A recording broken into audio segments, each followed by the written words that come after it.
you're watching Daybreak live on A News, and I'm here to take you through the morning's top stories. So let's take a look at your headlines. The US charges former Cuban President Raúl Castro with murder and conspiracy charges.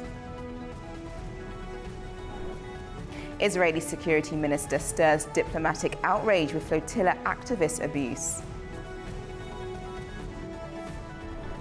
And thousands of protesters demand its president's resignation in Bolivia's La Paz.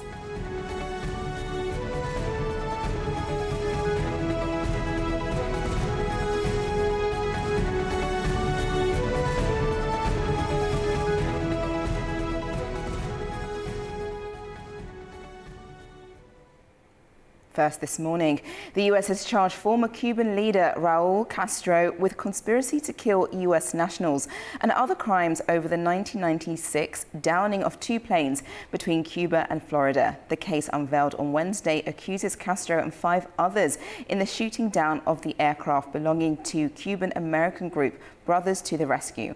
Our correspondent from Washington, Ube Shambada, has the details. The Trump administration has officially indicted former Cuban leader Raúl Castro for shooting down a plane that killed 4 Americans back in 1996.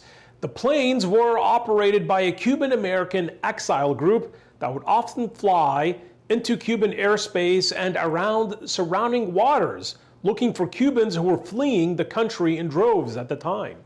The U.S. Justice Department charged the 94-year-old former president of Cuba with murder and a conspiracy to kill American citizens. The announcement was made in a federal district court in Miami to huge fanfare from the Cuban-American community. President Trump told reporters on Wednesday that, quote, "We are freeing up Cuba." Secretary of State Marco Rubio, who is of Cuban heritage, released a video in Spanish on Wednesday in a message that was directed to the Cuban people. Rubio blamed the Cuban people's hardships on their communist leadership.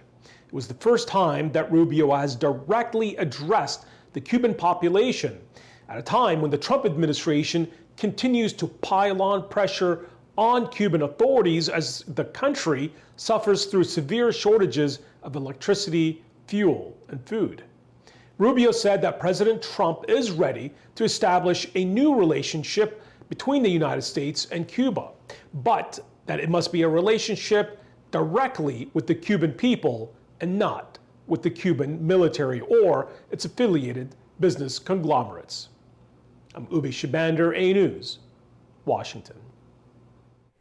Now let's take a look at the story shaping the day across the globe, and we head first to the New York Times, and that they are also leading with this story, which is the news for the day. The US charges former Cuban President Raúl Castro with murder. If we keep going down, we'll be able to see more pictures of that. But just as the first report showed, that the US has charged the former leader with conspiracy to kill US nationals and other crimes over the 1996 downing of 2 planes. And if we keep scrolling down, you'll be able to see some more of the pictures on this page. The case accuses Castro and 5 others in the shooting down of the aircraft belonging to Cuban-American group Brothers to the Rescue and killing 4 Americans as well in relation to all of that. And as our correspondent just said, it's something that the US is seeking to do to increasing pressure on Cuba's communist rule. President Miguel Diaz-Canel has called the charges a political maneuver devoid of any legal foundation. And just a reminder on this, that the US has issued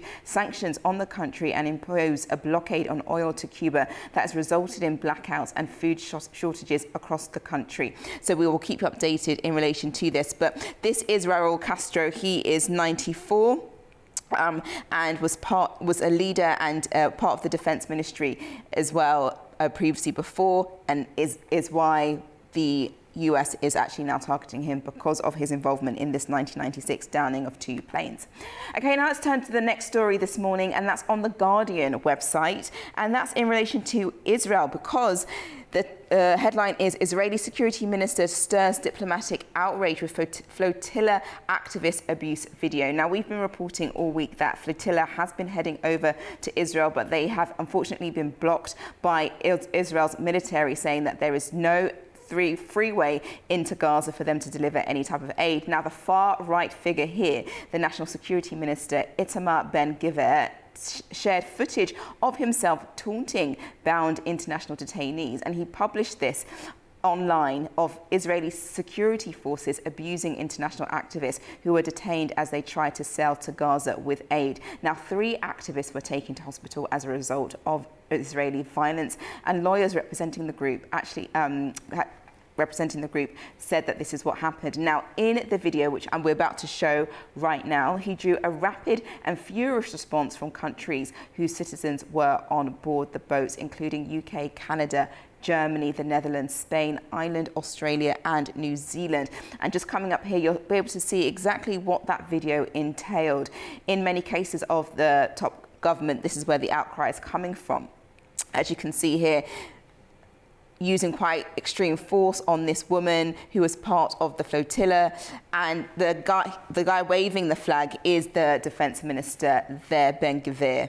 So this video shows exactly where the uproar is coming in from. Now, the US ambassador to Israel, Mike Huckabee, one of the country's most staunchest allies, described Ben-Gvir's behavior as despicable and said the minister had betrayed the dignity of his nation. And the video, as you can see here, includes images of men and women kneeling in rows with their heads forced to the ground and hands zipped behind their back. Now, Ben-Gvir posted it on social media account with a caption that read, "Welcome to Israel," in English. So we will definitely keep you up to date with that. There's been no form of apology or response from Israel in relation to this, but we will keep you updated in regards to this story.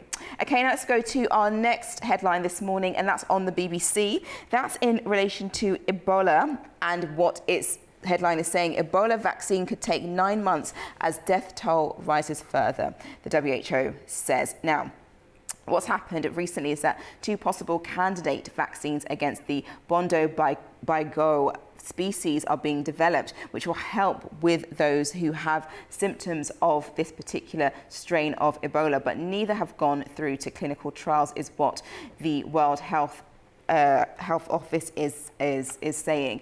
And now the advisor, Dr. Vasi Morthy, said on Wednesday, the WHO chief said also that there had been 600 suspected cases of Ebola and 139 suspected deaths, but numbers are expected to rise given the time taken to actually detect the virus. Now, speaking to journalists in Geneva, the chief WHO leader said 51 cases have been confirmed in the Democratic Republic of Congo, where the case was first reported, and 2 in neighboring Uganda. Now, on Sunday, the WHO declared a public health emergency of international concern, but said it was not at the pandemic level at the moment. If we just go to the map, there should be a map as well of where this actual the outbreak started in the DR Congo. Here we are. It's the Ituri province where cases were suspected first before it moved to the Rumpara area. So as you can see, the areas in red is where most cases and deaths have been reported in the Democratic Republic of Congo. And then there's also 2 cases in Kampala, also confirmed because of travellers from the DRC coming into Uganda. Now, just at the bottom here, you might be able to see Goma. Now, Goma is connected to Rwanda, and the Goma crossing here, they've now closed their borders since the weekend because they don't want any form of spreading into their country and other neighbouring areas as well. Okay, now let's go to the next headline this morning, and that's on Al Jazeera, and that's in relation to the war in Iran and Trump. Now, Trump says Iran attack on hold. What we know about the latest negotiations. Well, US President Donald Trump on Wednesday actually said that the US was ready to proceed with further attacks on Tehran only if Iran did not agree to a peace deal, but suggested Washington could wait a few more days to get the right answers. Now, speaking to reporters, Trump said that the situation was right on the borderline and could escalate very quickly. Now, 6 weeks after he paused Operation Epic Fury for a ceasefire, talks to end the war have shown very little progress, with the two nations kind of at a loggerheads because of what each of them are not willing to compromise on, while soaring gas prices have continued to weigh in on the US president's approval ratings back home. Now, just to add, Iran has actually warned against renewed attacks. It's not something that they want, and they've said if aggression against Iran is repeated, the promised regional war will extend beyond the region this time. As we saw previously before the ceasefire, Iran was launching its attack on any US military bases in the region. So a lot of the Saudi Gulf countries, including Saudi Arabia, Qatar, Dubai, etc., were receiving a number of drone hits or missile hits. Now, what Iran is saying is that they're threatening to actually widen their reach when it comes to any form of attack that the US decides to present itself. So we're hoping, the world is hoping that there is a deal, and who knows, Trump might decide to continue the pause for a number of days, weeks, in order to get a deal between the two parties. Okay, well, that's your press roundup for this morning. Now to a short break, and when I return, I'll discuss the rest of the global stories.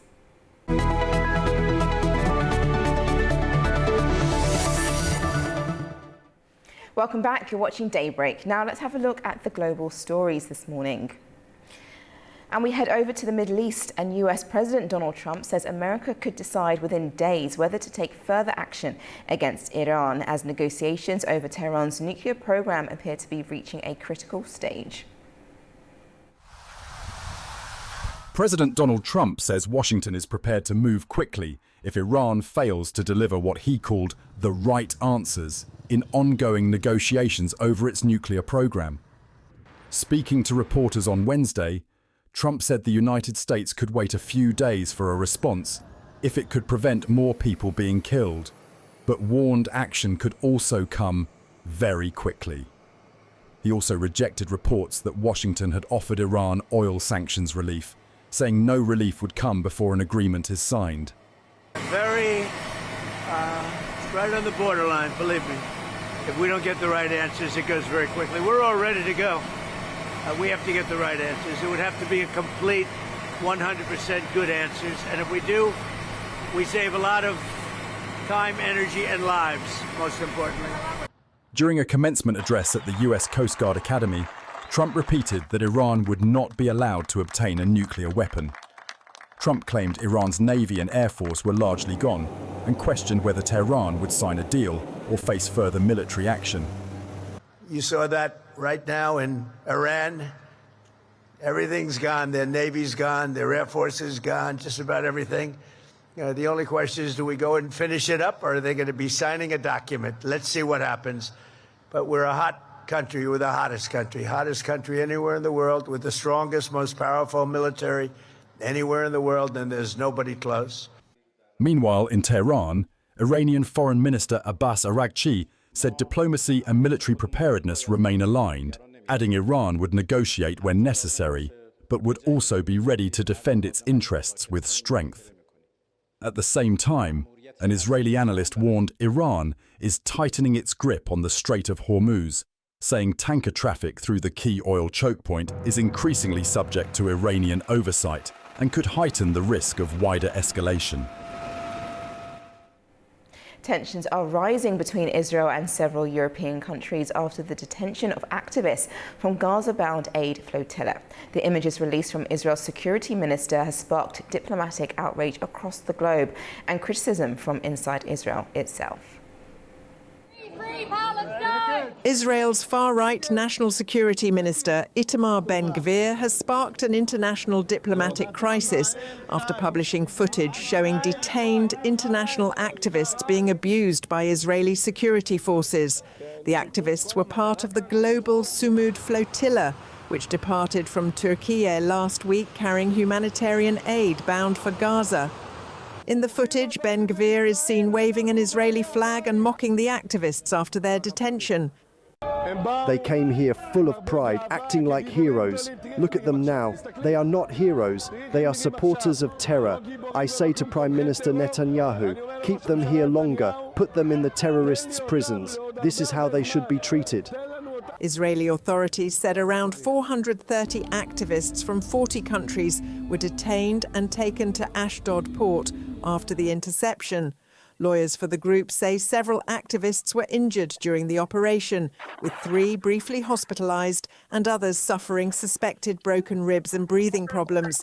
Some detainees are expected to be transferred to Ketziot prison in southern Israel, according to rights group Adalah and flotilla organisers.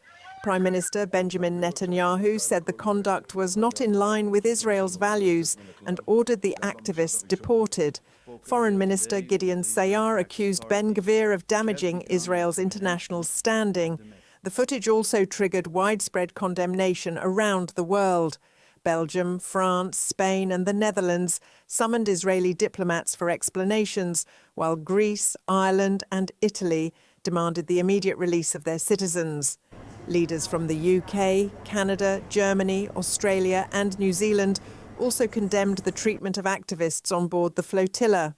South Korean President Lee Jae-myung described Israel's actions as way out of line and questioned the legality of arrests carried out in international waters.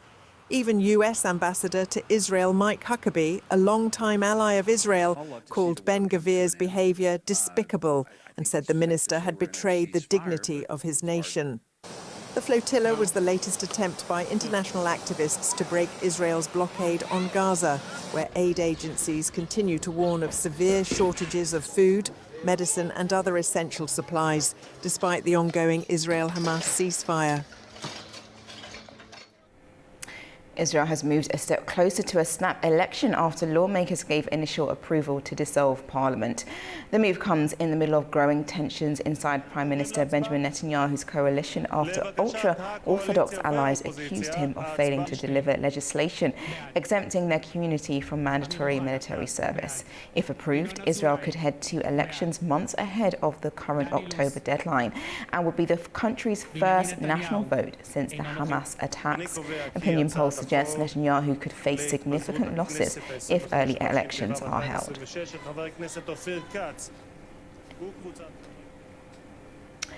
NATO Secretary-General Mark Rutte says planned US troop reductions in Europe will not weaken the alliance's defences. Speaking on Wednesday, Rutte said the expected withdrawal of around 5,000 American troops would not impact NATO's military readiness. The comments come after President Donald Trump threatened to pull troops from Germany following criticism from Chancellor Friedrich Merz over the US-Israeli war in Iran.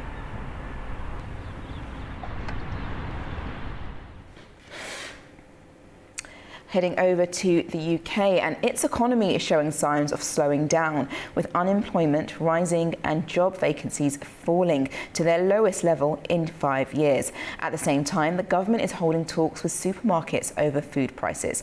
Our correspondent Zainab Jaredzeh has more. Unemployment in the UK has risen to 5%, the highest level since the COVID pandemic. At the same time, job vacancies have fallen to their lowest level in 5 years, showing that employers are hiring less and demand for workers is slowing. Recent data also shows payroll numbers dropped by around 100,000 in a single month, one of the sharpest falls since the pandemic period. Economists say this points to a cooling jobs market, with businesses becoming more cautious due to global uncertainty, rising costs and weaker economic confidence. While the jobs market slows, attention is also turning to the cost of living. The UK government is in talks with major supermarkets, asking them to consider voluntary price caps on essential foods such as bread, eggs and milk.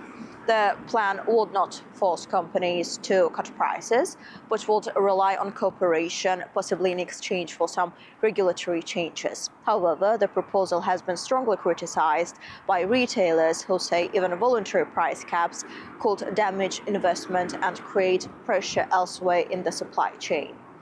Food inflation remains a concern for households. Even so, overall inflation has eased in recent months. Taken together, a weaker jobs market and continuous pressure on food prices show the UK economy is facing a difficult balance between slowing growth and the rising cost of living. Zainab Farzadeh, A News, Manchester, United Kingdom. Over to the war in Ukraine, and Ukrainian President Volodymyr Zelensky says Kyiv is preparing for the possibility of new Russian offensive plans from the north. He said Ukrainian intelligence has identified several potential scenarios of attack, prompting the government to strengthen its military presence in northern regions. Zelensky warned that Russia could again use Belarus as a staging ground for operations against the country, adding that Kyiv is taking preventative measures to reinforce its defences and respond to any escalation.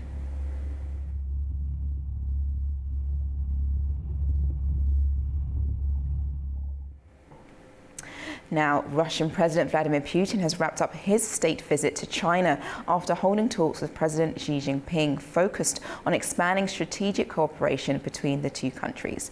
During the visit, the two leaders signed a series of agreements covering trade, education, science and technology, while also issuing joint statements on strengthening bilateral ties and promoting what they described as a multipolar world order. Putin praised the growth of China-Russia relations and said Moscow was committed to deepening cooperation on both regional and global issues.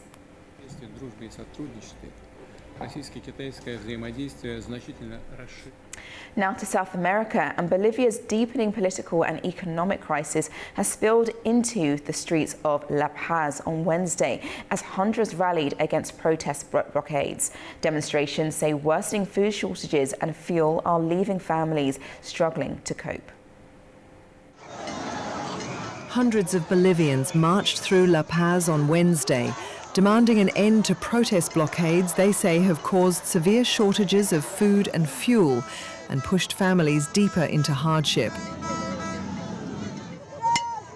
Protesters said the blockades in parts of the country have worsened daily living conditions as supplies run low. We are calling for the lifting of the blockades at once, please. We don't know what food to give our children. The pot is empty. We have nothing. We are dying of hunger here in La Paz. Anti-government demonstrations have escalated across Bolivia, with thousands demanding the resignation of President Rodrigo Paz as road blockades leave La Paz short of food, fuel and medicine. Protesters are opposing austerity measures and rising living costs, while some are calling for his resignation. In response to the protests over austerity measures, President Rodrigo Paz said that he would reshuffle his cabinet. And from the government, I want to announce that we are not only going to carry out a reshuffle of the cabinet, because we have to reshuffle a cabinet that has to have a capacity to listen. The president cannot be everywhere. Paz also announced the creation of an Economic and Social Council, which he said would meet monthly and allow all sectors to participate in building a joint government with full transparency. Tensions have been mounting for weeks as protests that began with strikes in early May expanded into a nationwide movement involving labour unions, miners, transport workers and rural groups. The unrest comes as Bolivia faces its worst economic crisis in 40 years, with annual inflation hitting 14% in April, eroding purchasing power and fueling anger over rising living costs. Now let's turn to the Ebola outbreak in Central Africa, and the World Health Organization says it could take up to 9 months for a vaccine against this particular species is ready. There has been 600 suspected cases of Ebola and 139 suspected deaths, but numbers are expected to rise. Here's more. Health authorities in Eastern Democratic Republic of Congo are stepping up Ebola preparedness measures amid fears the latest outbreak could spread into the densely populated city of Bukavu. Hospitals have reinforced surveillance systems, while local authorities introduced epidemiological screening and population tracing at key entry points into the city. At all entry points to the city of Bukavu, epidemiological control and surveillance measures have been put in place. Monitoring of movements as well as tracing of population have also been established and will continue for as long as necessary.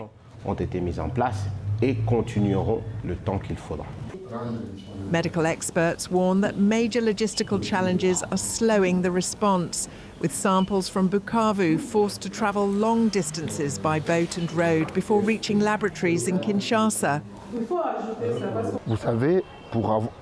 You know, a sample from Bukavu has to cross Lake Kivu by boat to Goma. From Goma, it takes a taxi or a bus to Beni Butembo, and from there, we look for a flight to Kinshasa. So, you understand that from Bukavu to Goma, then from Goma to Beni Butembo, it takes a lot of time. And this delay is not good for managing an epidemic like the Ebola virus disease. It is a major logistical constraint. It takes a lot of time, and the authorities must think about this situation. The World Health Organization says there are now around 600 suspected Ebola cases and more than 130 suspected deaths across Congo and neighbouring Uganda.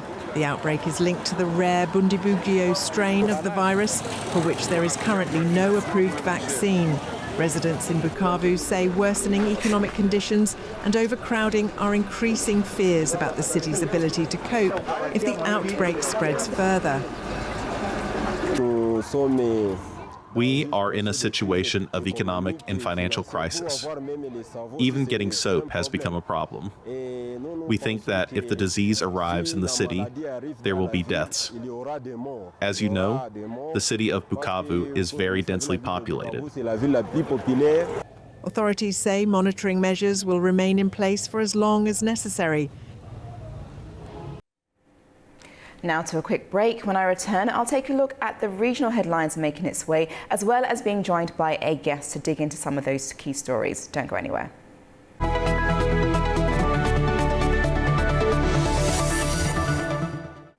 Welcome back and thank you for joining me this morning. Now let's turn to the stories that are making the headlines over the region. And we head first to Turkey, with US President Donald Trump said he had a very good phone call with Turkish President Recep Tayyip Erdogan. Speaking to reporters at Andrews Air Force Base, Trump praised Erdogan as a strong leader and an important ally. Here's what he had to say. Yeah, I had a very good call with President Erdogan, and pretty standard. We have a very good relationship. Isn't it nice to have relationships with some very tough people? He's a tough guy, and but I have a relationship with him that nobody else does. He's actually done a good job. He's been, you know, I think very much of an ally. Some people would doubt that, but I think he's been a great ally, and his people respect him. His people respect him a lot. Now let's head over to the World Urban Forum 13, and business leaders, policymakers and development experts discussed the global housing crisis and the urgent need for investment in sustainable urban development. They went on to highlight the important role of the private sector in closing housing finance gaps and supporting access to property, land and basic services. The discussion also focused on building partnerships between governments, financial institutions and businesses to help shape future urban development and contribute to the Baku call to action. Legitimacy. When local communities are involved. Staying on this, and as you can see, my background has changed. The speakers also highlighted how COP29 helped drive positive urban changes in Baku. It included new bicycle lanes, dedicated bus routes, and the renewal of public spaces such as Hanagi Garden and the 28th May area. UN Habitat and Azerbaijani officials stressed that better urban planning, clean air, green infrastructure and climate-friendly design are essential for healthier and more resilient cities. The discussion also focused on the growing challenges of rapid urbanization.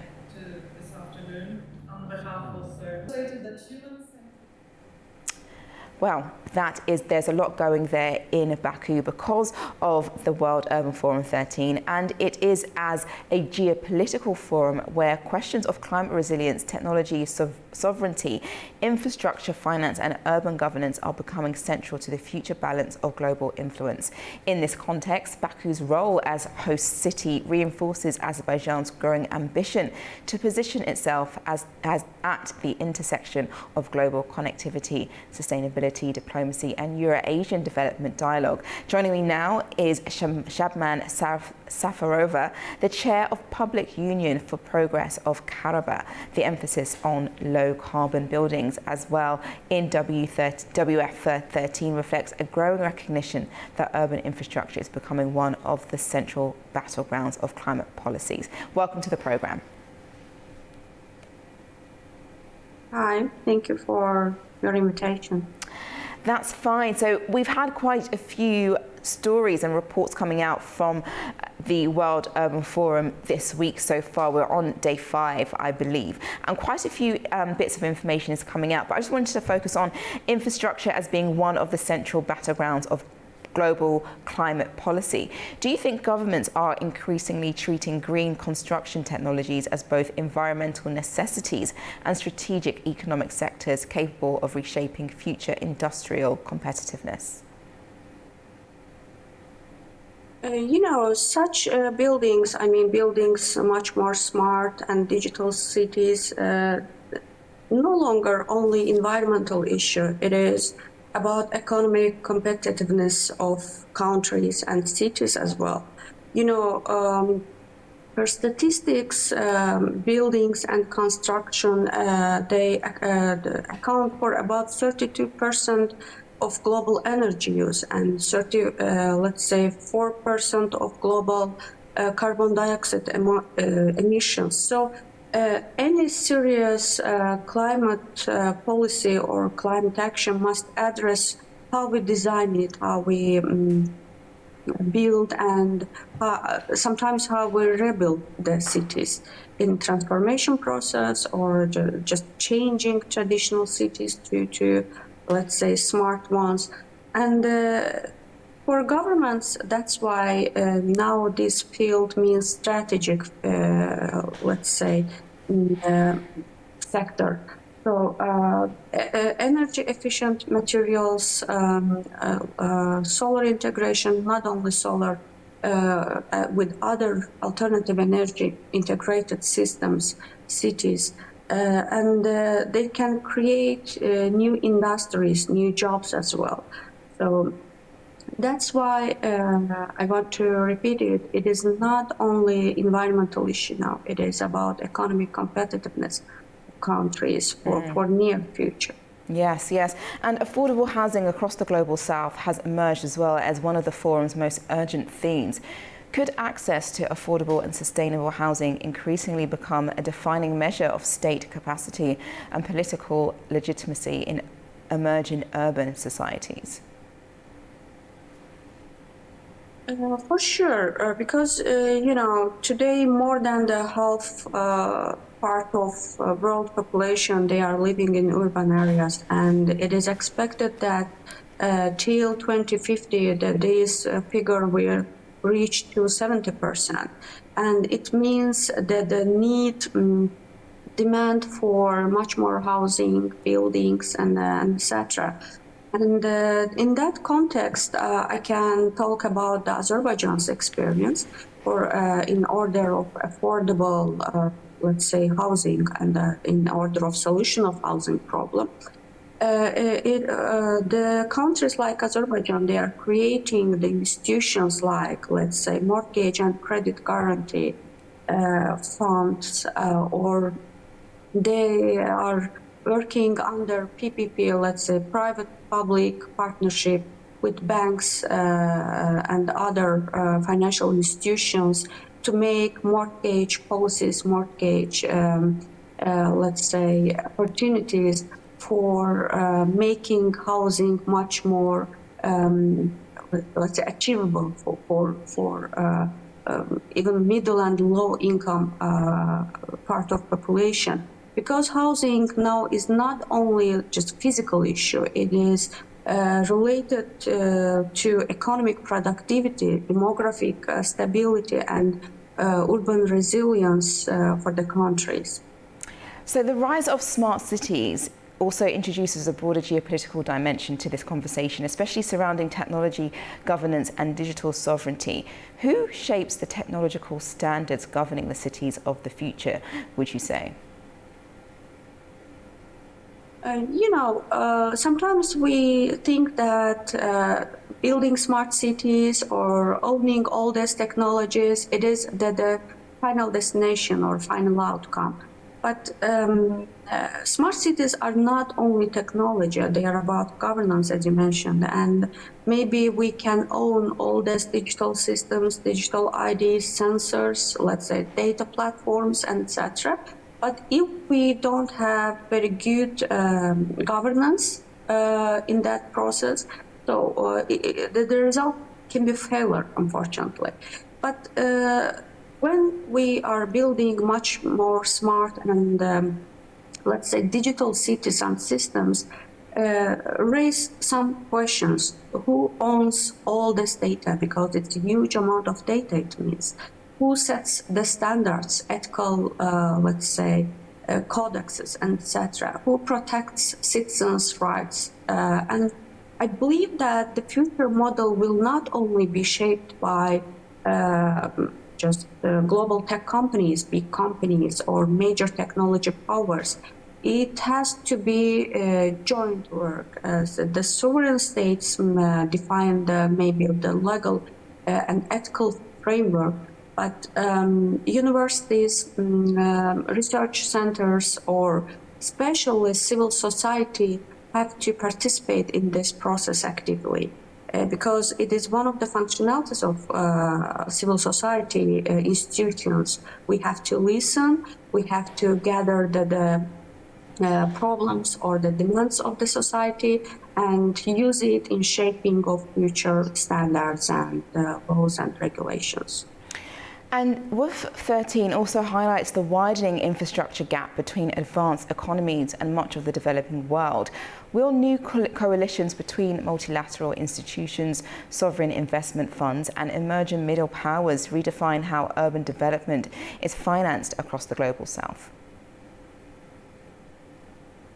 Yes, unfortunately, the financing is enormous, and per last statistics of OECD, we can see that the global infrastructure investment gap needed for achieving SDGs will reach to up to 18 trillion USD by 2040. And no any country can take this burden, financial burden. It means, again, in that case, we need coalitions between maybe multilateral banks or financial institutions, sovereign funds, national development institutions, etc., for reaching all these, let's say, aims or all these targets regarding with SDGs.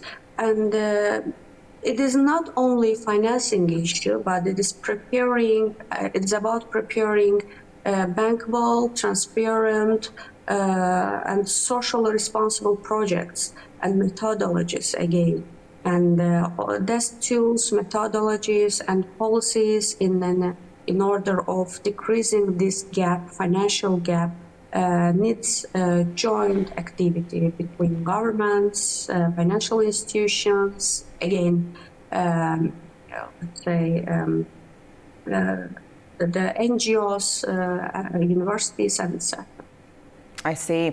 And just to turn to the climate aspect of it, because extreme weather events, water stress and displacement intensifies across multiple regions.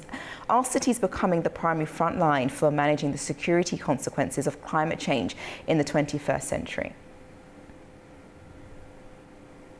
Yes, cities are becoming frontline of climate security.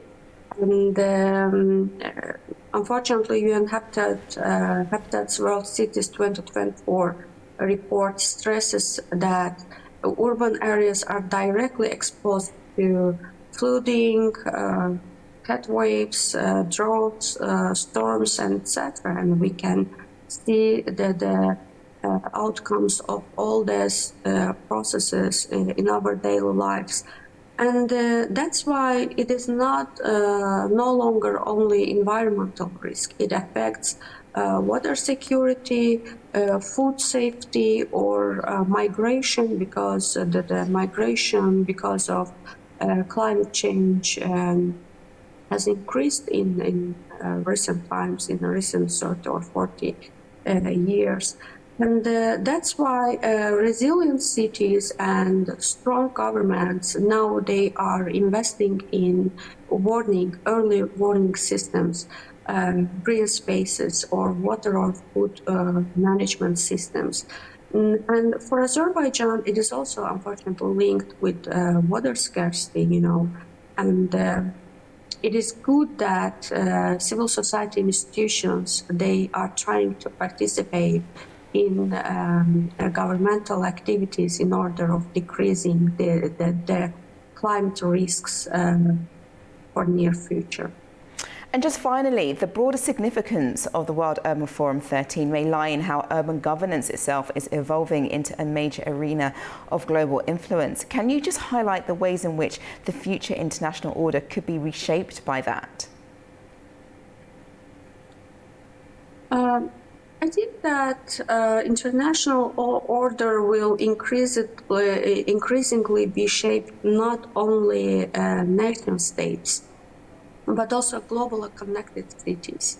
So, as I mentioned before, if we look through the burden, the financial burden in order to reaching outcomes related with SDGs, or for affordable housing, or for preventive systems, security systems related with climate change, and etc. No single state can take this burden. That's why it is now they are compete for investment. Countries they have always been competing, let's say, in order for resources, for sometimes unfortunately territories, and etc. And now we are competing for investment, talents, for innovation ecosystems, technologies, and etc. But these connected cities, these connected powers, they will not replace states. So strong states, they will try to empower their cities to become internationally competitive. For example, let's say hosting WOF 13 for Azerbaijan is important in this sense, because it means Azerbaijan is positioning not only transportation or energy hub, but it can play a role of platform for global dialogue on sustainable urban development or on other SDG issues. Great. Well, thank you so much for joining me this morning, Ms. Safarova, and your highlights in relation to all of those points there. Very informative. Thank you. Thank you very much. Have a nice day. Now, in addition to what we just spoke about, it was the global housing crisis that took also center stage at the World Urban Forum in Baku, with lawmakers and urban leaders discussing how to turn global housing promises into real solutions for people and cities. A news journalist, Sabina Abu Bakr, sent in this. The global housing crisis was in focus here at the World Urban Forum in Baku. Parliamentarians and policymakers gathered to discuss possible solutions. One question shaped the discussion: how can global commitments on the housing become real action on the ground? Participants pointed to several growing challenges: rising housing costs, housing shortages, rapid urban growth, and the increasing impact of climate change. It was mainly for us to share our our experience as a country on housing. Our constitution, the Republican Constitution of South Africa, states that government has a responsibility to provide adequate housing. So this is not just a passion on our part, but it's a constitutional mandate, and parliamentarians have a responsibility to ensure that they hold the executive accountable in ensuring that this constitutional mandate is then fulfilled. Of course, we've built over 5 million houses, and we've created more than 5 million other opportunities which are related to housing. We've got a myriad of programs that talk to housing. We give free houses, we provide social housing, we also give service stands. So there are many opportunities. We try to rebuild by power of our parliament and by volunteers, and we have also a huge organization of volunteers which called Dobrobat. It's around 50,000 people, volunteers who do renovation, rebuilding of houses, shelters for children, and hospitals, rebuilding hospitals, etc. For regular people without any money. We just take materials and try to find materials and renovate our infrastructure. I'm looking forward for growing this panel because we saw that each parliamentarian is speaking about their concerns. For example, in Mexico City, our big concern is water. So for me, it was important to speak about that because without water, you do not have dignity at your home, if you don't have tap water to your house. Speakers said these pressures are affecting cities around the world. In many places, demand for housing continues to grow. At the same time, infrastructure and services are struggling to keep up. A major part of the discussion focused on the role of parliaments. Speakers stressed that lawmakers can do more than pass legislation. They can shape policy, approve budgets, and strengthen accountability. Financing was also a key topic. Participants discussed how countries can unlock funding and scale housing solutions for the future. Climate resilience remained central to the conversation. The message here was that cities of the future should not only provide housing, they should also be safe, sustainable, and resilient. The recommendations from these discussions are expected to contribute to the Baku call to action. Reporting from the World Urban Forum in Baku, Sabina Abubekir, Ilkin Mehtiev, A News. Now, Turkmenistan is considering joining a major regional energy project involving a subsea power cable across the Caspian Sea to export electricity to Azerbaijan and potentially further international markets. A new Seville Rajapova has the details. Turkmenistan is studying the possibility of exporting electricity through a subsea cable across the Caspian Sea. The announcement was made by Turkmen-Energo representative Abdullah Jalilov on the sidelines of the World Urban Forum. According to officials, Turkmenistan is currently constructing a 1,574 megawatt combined cycle power plant in Turkmenbashi, which could become the main source of electricity generation for future exports. Jalilov said the proposed cable would allow Turkmenistan to transmit electricity to Azerbaijan and potentially onward to other countries through regional energy networks. He noted that the issue is regularly discussed during intergovernmental meetings between Azerbaijan and Turkmenistan, although no final agreement has yet been reached. Officials say Azerbaijan could play a key transit role in the project, helping deliver Turkmen electricity to wider regional and international markets. According to Turkmen-Energo, the initiative could become economically beneficial for all participating sides, while strengthening regional energy connectivity across the Caspian region. It is Seville Rajapova reporting from Tashkent, Uzbekistan, A News. Now time for a quick break. When I return, I have a full update of the latest headlines, plus a look at what's making the front pages this morning. Don't go anywhere.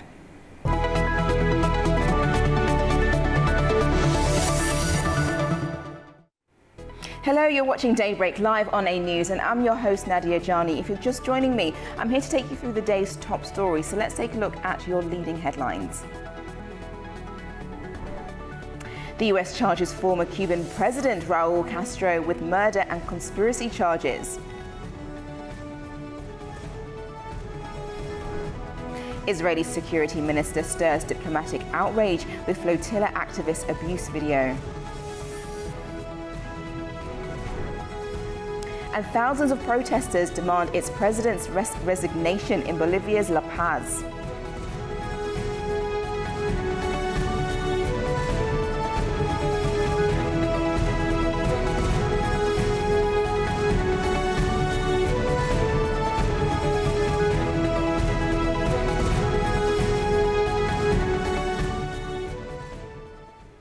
Now let's take a look at the stories shaping the day across the globe, and we head first to France 24 website and their headline, which reads, US needs to put its footprint back on Greenland, says Trump envoy. Okay, where did this come from? So Donald Trump has repeatedly argued that the US needs to control Greenland, a Danish autonomous territory, because of national security concerns. He claims that if it does not, the island risks falling into the hands of China or Russia. Now, why does he think that? It's because of where Greenland is actually positioned.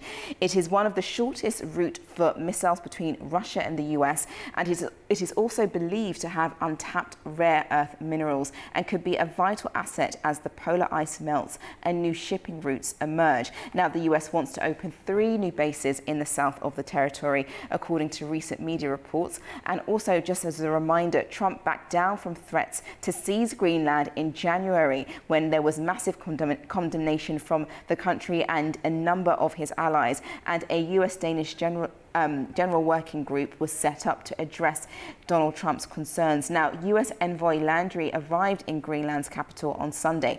It was not an official invite, and his presence has actually stirred controversy on the island. Now, the Greenlandic and Danish officials have repeatedly said that Greenland can decide its own future. Now, Landry met with Nielsen and the Greenland Foreign Minister Mute Egde on Monday. Nielsen said the talks were constructive, but noted there was no sign that anything had changed in the US's position. But we'll give you more update and more information as that story continues. Now let's go to the next headline this morning, and that's on the Guardian website in relation to Israel, because Israeli security minister stirs diplomatic outrage with flotilla activist abuse video.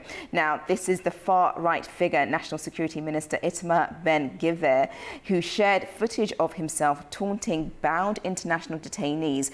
Now, he published the footage of Israeli security forces abusing international activists who were detained as they tried to sail to Gaza with aid, and 3 activists were taken to hospital as a result of the violence. Now, the video has drawn quite a bit of fury and rapid response from countries whose citizens were on board the boats, and those countries include the UK, Canada, Germany, the Netherlands, Spain, Ireland, Australia and New Zealand in many cases, from top people in the government. Now, the US ambassador to Israel, Mike Huckabee, one of the country's staunchest allies, described Ben-Gvir's behaviour as despicable and said the minister had betrayed the dignity of his nation. Now, the video coming up, we're just going to show it for you now, just to show a snippet of it. It was also in our headlines earlier as well, but just to show exactly what this outrage was concerning. It was this video that Ben-Gvir posted, and as we play it out, you'll see a number of force being used on the detainees that was in relation to flotilla. Ben-Gvir's in black and waving the Israeli flag there, and a number of them now being hands behind their back and heads down. Now, dozens of men and women kneeling in rows with their foreheads to the ground and their hands zipped behind their back. Now, Ben-Gvir posted it on social media, his social media account, with a caption, "Welcome to Israel," in English. Now, we haven't heard anything in relation to this, what's gone on from Israel's side, but it has caused a massive amount of backlash from European countries in relation to this, as well as Australia and New Zealand. Now let's go to our third headline this morning, and that's on the New York Times, and that's also leading on a number of places in a number of websites, news websites. US charges former Cuban President Raúl Castro, who is just here that you can see, with murder. Raúl is now 94. So the US has charged the former Cuban leader with conspiracy to kill US nationals and other crimes over the 1996 downing of 2 planes. And if we keep scrolling down, we're able to see some more information.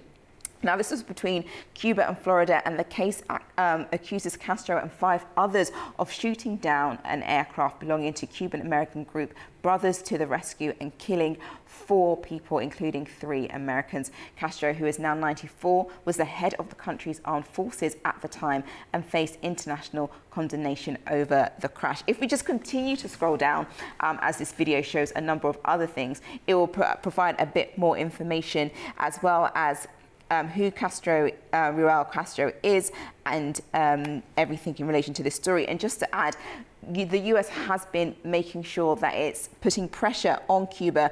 Here we are, putting pressure on Cuba as well because of sanctions that it's imposed on the country, especially in relation to oil, and that has resulted in a number of blackouts and food shortages. But now let's go to our Washington correspondent for more information on this story. The Trump administration has officially indicted former Cuban leader Raúl Castro for shooting down a plane that killed 4 Americans back in 1996.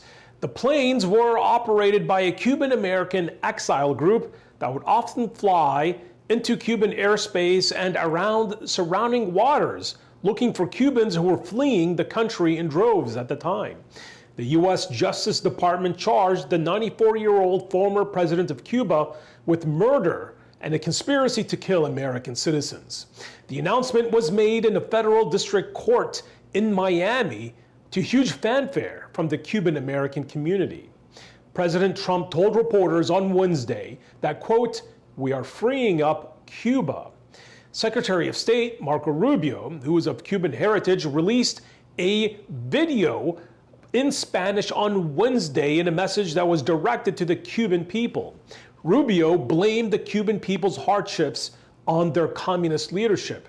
It was the first time that Rubio has directly addressed the Cuban population at a time when the Trump administration continues to pile on pressure on Cuban authorities as the country suffers through severe shortages of electricity, fuel, and food. Rubio said that President Trump is ready to establish a new relationship between the United States and Cuba, but that it must be a relationship directly with the Cuban people and not with the Cuban military or its affiliated business conglomerates. I'm Ubi Shabander, A News, Washington. Staying on the US but moving over to the Middle East, US President Donald Trump says America could decide within days whether to place further action against Iran as negotiations over Tehran's nuclear program appear to be reaching a critical stage. Here's this report. President Donald Trump says Washington is prepared to move quickly if Iran fails to deliver what he called the right answers in ongoing negotiations over its nuclear program. Speaking to reporters on Wednesday, Trump said the United States could wait a few days for a response if it could prevent more people being killed, but warned action could also come very quickly. He also rejected reports that Washington had offered Iran oil sanctions relief, saying no relief would come before an agreement is signed. Very right on the borderline, believe me. If we don't get the right answers, it goes very quickly. We're all ready to go. We have to get the right answers. It would have to be a complete 100% good answers. And if we do, we save a lot of time, energy, and lives, most importantly. During a commencement address at the US Coast Guard Academy, Trump repeated that Iran would not be allowed to obtain a nuclear weapon. Trump claimed Iran's Navy and Air Force were largely gone and questioned whether Tehran would sign a deal or face further military action. You saw that right now in Iran. Everything's gone. Their Navy's gone. Their Air Force is gone. Just about everything. The only question is, do we go and finish it up, or are they going to be signing a document? Let's see what happens. But we're a hot country. We're the hottest country anywhere in the world, with the strongest, most powerful military anywhere in the world, and there's nobody close. Meanwhile, in Tehran, Iranian Foreign Minister Abbas Araghchi said diplomacy and military preparedness remain aligned, adding Iran would negotiate when necessary, but would also be ready to defend its interests with strength. At the same time, an Israeli analyst warned Iran is tightening its grip on the Strait of Hormuz, saying tanker traffic through the key oil choke point is increasingly subject to Iranian oversight and could heighten the risk of wider escalation. Staying on this, Iran is enforcing a multi-tiered system for clearing vessels through the Strait of Hormuz as nations try to replenish dwindling energy supplies throttled by the war. Now, the US has warned against complying with Iran's controls, but some shippers and governments are taking the risk, with a US attack on Iran on hold and the clock ticking, as US President Donald Trump has said. Attention is now on whether the two can reach a deal that will not end in any form of conflict. Joining me now to discuss this further is Dr. Nurhan El-Bayar, professor at Istanbul Aydin University. Welcome to the program. Thank you so much. Thank you. My first question in all of this, we keep talking about Iran, Trump, US, back and forth. I'm sure, you know, our audiences are pretty much over it. They want it to be over. They want the conflict to be over. But Trump has continued to show that the US has no particular strategy in all of this, especially when it comes to reaching an agreement, just with numerous threats that we've seen him put on Iran and then pull back and then, you know, continue to keep pushing. Based on this, do you think Iran will come to some form of agreement and end its nuclear program? Let's talk frankly speaking. The gap between America and Iran is very big, is huge. So talking about reaching to soon or very soon agreement, I don't think this will happen. The level of being optimistic, I mean America, especially since yesterday we are hearing from President Trump and from Trump administration, a very optimistic language from them that soon we're gonna reach to an agreement. But the gap is so big, so huge, because they have lists of problems. This list is so long, but the core problem, the main problem here between them is Iran obtaining nuclear weapon or nuclear program. Let me just point something out here. For Iran to create nuclear weapon, it needs three things. Number one, very high enrichment uranium, which they already have. We are talking about here, I mean by high enrichment, high percentage here, I'm talking about around 60% plus. Number two, stockpile of enrichment uranium, which already Iran, they have as well. Number three, which is the infrastructure. When I talk about infrastructure here, I mean institutions responsible for research and developments, or even places to keep those stockpiles of enrichment uranium. Here, Iran has three of them. Iran, when we talk about the enrichment uranium, which is number one, Iran here is saying that this is impossible for them, as America is always asking Iran for zero enrichment. The reply of Iran was, this is unacceptable and this is impossible, because at the same time, Iran is using this enrichment uranium in other purposes. For example, electricity generation. They use enrichment uranium, 3.67% enrichment uranium. Also, they use enrichment uranium for medical purposes, and the percentage of this enriched uranium is around 20%. So for them, it's something impossible for zero enrichment. For stockpile here, Iran obtained around more than 9,800 kilograms of enrichment uranium from different percentage. The highest percentage they have is 60%. This is another issue for America as well.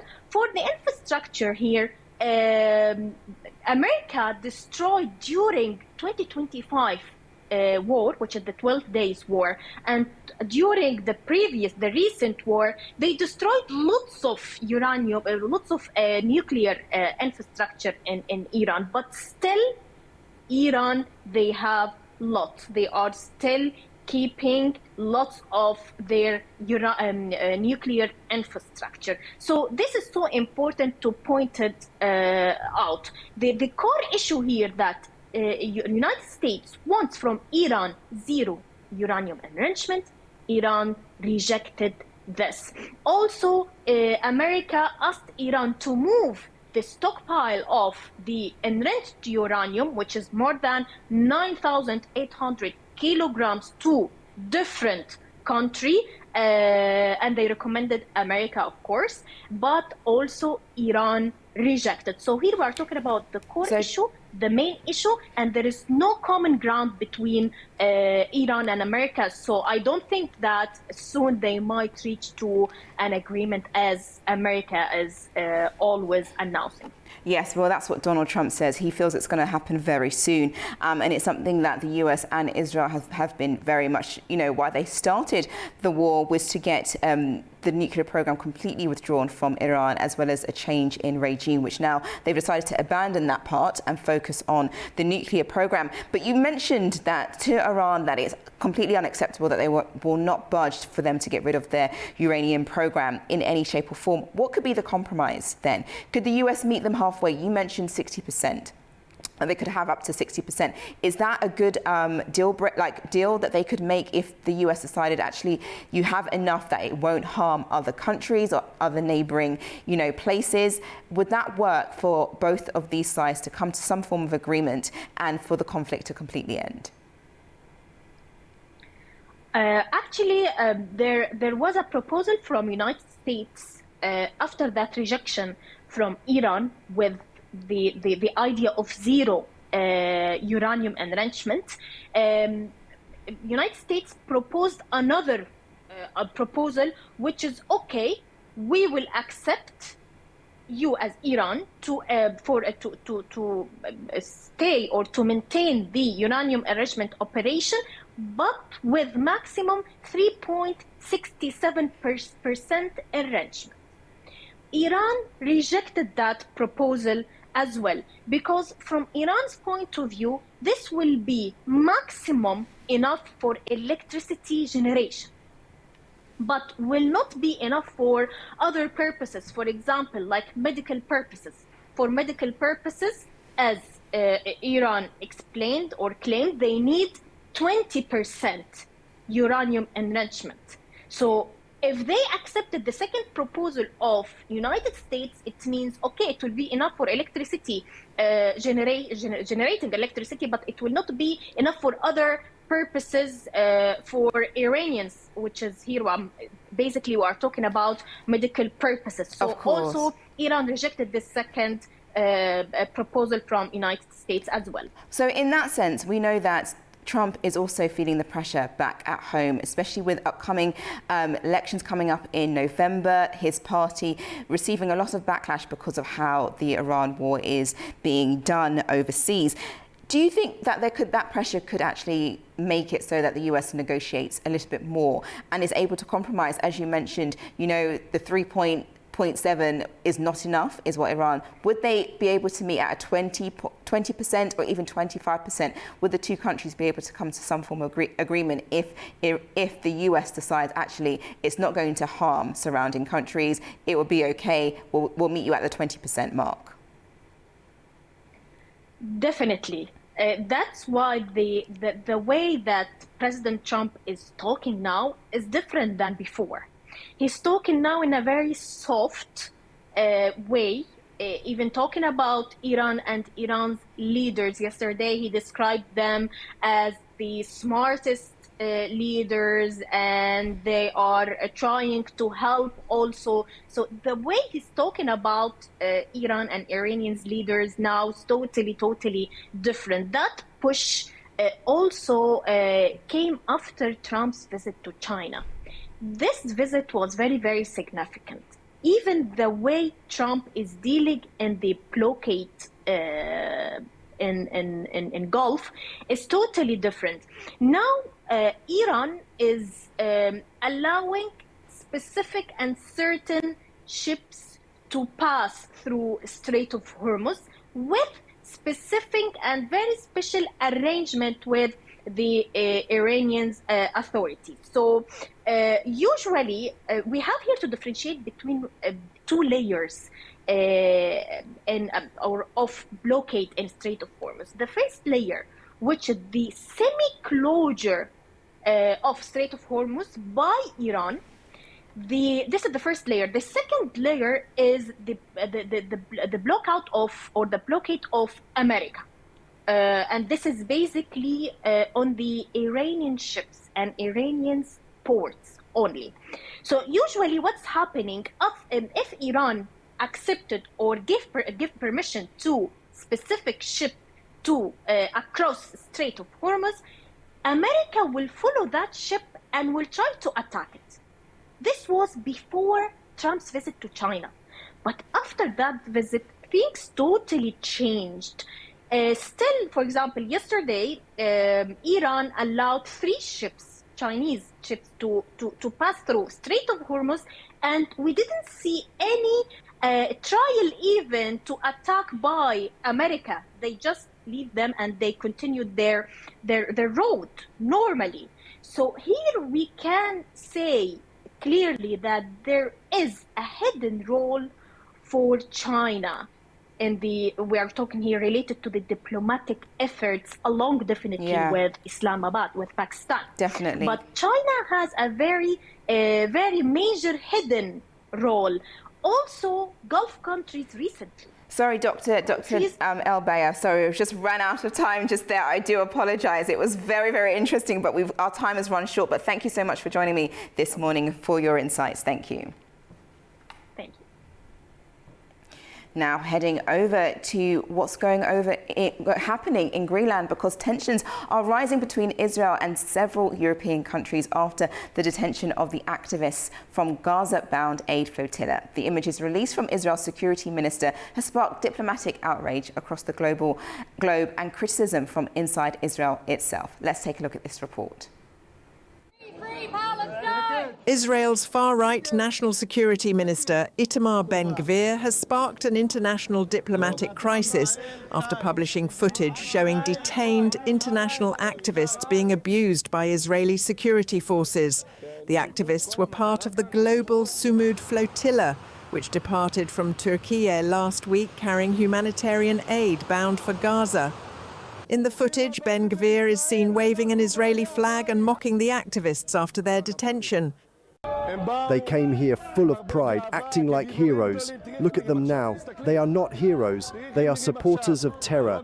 I say to Prime Minister Netanyahu, keep them here longer. Put them in the terrorists' prisons. This is how they should be treated. Israeli authorities said around 430 activists from 40 countries were detained and taken to Ashdod port after the interception. Lawyers for the group say several activists were injured during the operation, with 3 briefly hospitalized and others suffering suspected broken ribs and breathing problems. Some detainees are expected to be transferred to Ketziot prison in southern Israel, according to rights group Adalah and flotilla organizers. Prime Minister Benjamin Netanyahu said the conduct was not in line with Israel's values and ordered the activists deported. Foreign Minister Gideon Sayar accused Ben-Gvir of damaging Israel's international standing. The footage also triggered widespread condemnation around the world. Belgium, France, Spain and the Netherlands summoned Israeli diplomats for explanations, while Greece, Ireland and Italy demanded the immediate release of their citizens. Leaders from the UK, Canada, Germany, Australia and New Zealand also condemned the treatment of activists on board the flotilla. South Korean President Lee Jae-myung described Israel's actions as way out of line and questioned the legality of arrests carried out in international waters. Even US Ambassador to Israel Mike Huckabee, a longtime ally of Israel, called Ben-Gvir's behaviour despicable and said the minister had betrayed the dignity of his nation. The flotilla was the latest attempt by international activists to break Israel's blockade on Gaza, where aid agencies continue to warn of severe shortages of food, medicine and other essential supplies, despite the ongoing Israel-Hamas ceasefire. Now, the European Union is moving closer to securing a trade agreement with the US aimed at easing tariff tensions. The deal is seen as a bid to prevent a renewed transatlantic trade dispute ahead of a key deadline set by Washington. Let's take a look at this report. Welcome to This Day in Europe, where the European Union has moved a step closer to finalizing a trade deal with Washington, hoping to avoid a fresh tariff escalation from US President Donald Trump.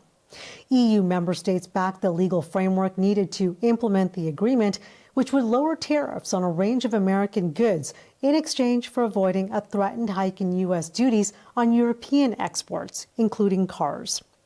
European Trade Commissioner Mato Sefcovic welcomed the move, writing on X, "The EU walks the talk while defending our interests. Once approved, it'll boost transatlantic stability and cooperation." But the clock is ticking. Trump has warned that if the deal is not fully finalized by July 4th, the U.S. could impose higher tariffs, raising the risk of a damaging transatlantic trade fight. Critics argue Brussels is conceding too much, opening its market wider to U.S. industrial, agricultural, and seafood products, while Washington keeps a 15% baseline tariff on most EU exports. Notably, a tougher safeguard was dropped, one that would have forced Washington to act first, highlighting unease in Brussels about tying trade too tightly to broader geopolitical disputes. Supporters counter that the alternative would be far worse, a trade war with Europe's largest export market at a time when the bloc's economy remains under pressure. The agreement does include safeguards, though. Brussels can suspend the deal if Washington fails to uphold its commitments, and unless renewed, the arrangement expires in 2029. For Europe's exporters, automakers, and investors, avoiding another trade shock matters. But politically, the real test is whether this stabilizes transatlantic ties or simply delays the next confrontation.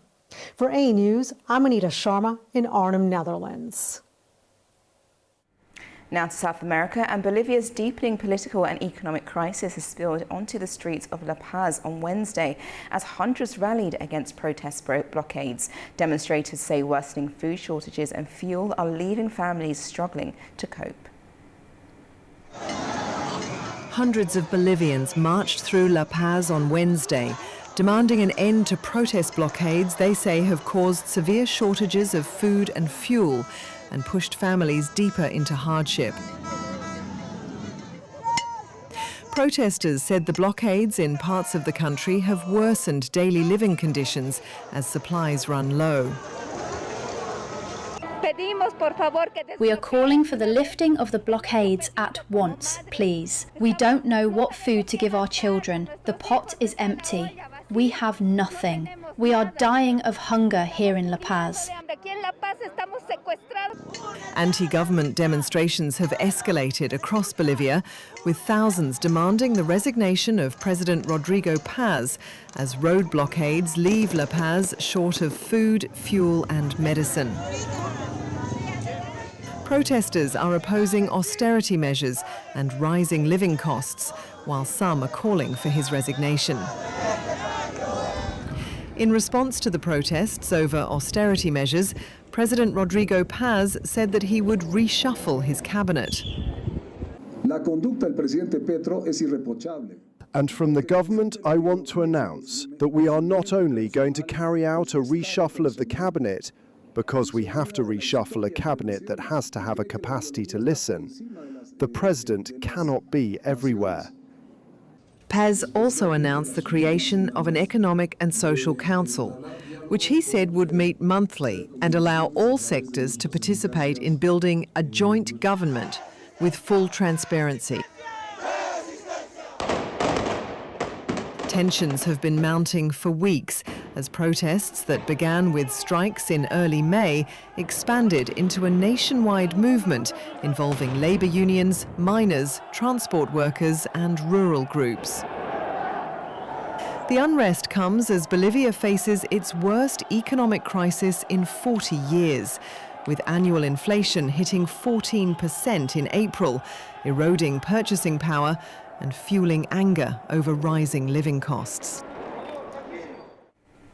SpaceX is moving closer to what could be a landmark public listing with a new filing that highlights its valuation ambitions, Elon Musk's tight control of the company and investor debate over its heavy bets on future technologies. SpaceX's IPO filing shows losses linked to Elon Musk's artificial intelligence push, driven by a February purchase of XAI, which accounted for most spending and first quarter losses. The outlook relies on future markets, including Mars missions and AI data centers in space. The filing also confirms Musk's control, while investors point to his record at Tesla and reusable rockets as justification for backing a potential $1 trillion debut. So what the question? The critical break. Now let's turn to something a little prehistoric. A new exhibition at the National History Museum in London is helping visitors see into the deep blue sea and the view of bones of large ancient ocean predators. Now there are multiple types of sea animals I won't even attempt to name, but think of dinosaurs. However, organisers want curious guests to have an appreciation for big and unique predators that swam the seas millions of years ago. Here's what National Museum boss had to say. Jurassic Ocean's Monsters of the Deep takes you into the oceans of the Jurassic period. So while we know that dinosaurs were dominating on the land, pterosaurs were swooping through the skies, in the oceans there were these enormous marine reptiles lurking in the depths. So while you think it might have been safer to dip your toe in the waters during the Jurassic, that was not the case, and this exhibition really uncovers what was lurking in the deep at that time. These are really exciting creatures that lived in the oceans in the Jurassic, but also thinking about our oceans today, they're not just exciting because they're thrilling predators, but they're also really important for ocean ecosystems and just getting people to think about the sharks and whales and crocodiles that we have today and their importance for keeping our planet healthy. Very interesting. Well, that's all for Daybreak this morning. Thank you for joining me. Please make sure you stay tuned to A News for further updates throughout the course of the day, plus our coverage of the World Urban Forum taking place in Baku with all of the latest information coming out of there. Stay with me for the rest of the day, and I'll see you tomorrow morning on Friday's Daybreak.